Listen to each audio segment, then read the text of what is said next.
News correspondent watched it all. Good morning, Brad.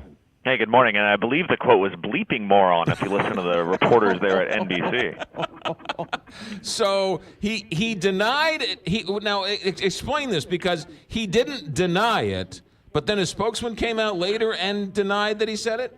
Well, Rex Tillerson apparently thought the only thing worth addressing in this press conference was the idea that he had been close to resigning, and he denied that he had ever considered resigning. But then he was asked flat out about, I think what a lot of us considered the big takeaway from that story, that the Secretary of State thinks his boss is a moron. And so finally someone asked flat out, did you call the president that? And he would not answer. He chalked it up to, this is a petty conversation, and I'm not going to get involved.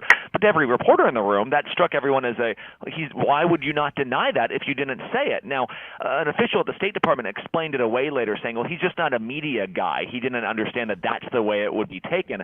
And so then the State Department went to great lengths for the rest of the day to flat out deny it. But from the Secretary of State himself, we have still not heard him refute this idea that he doesn't think the president's very smart. He also seemed like it was a terrorist video where he was forced to go out and praise the president. Yeah, somebody likened it to saying you couldn't see the cattle prod from out of the frame. But you know, so it's unclear if Rex Tillerson called the president a moron. We have not confirmed that at ABC News. But what we do know is that these two men really have been at odds over the last several months, and you've seen this play out in very public ways.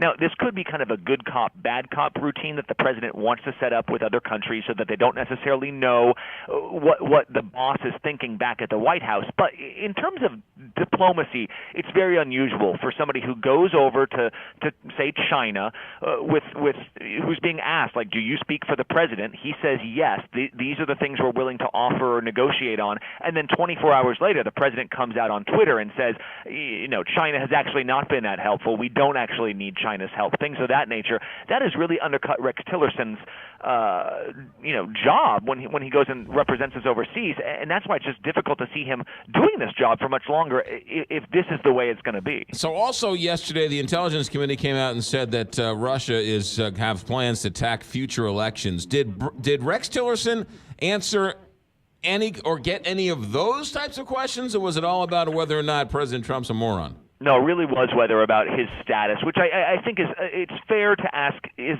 the Secretary of State going to continue to be the Secretary of State? I think that is valid, but it is worth pointing out, as I think you are, that this is a Secretary of State who has gone out of his way to avoid the media. He does not give press conferences on Russia, on China, on North Korea. We get precious little information, which is bizarre when you consider his job is to literally articulate the views of the U.S.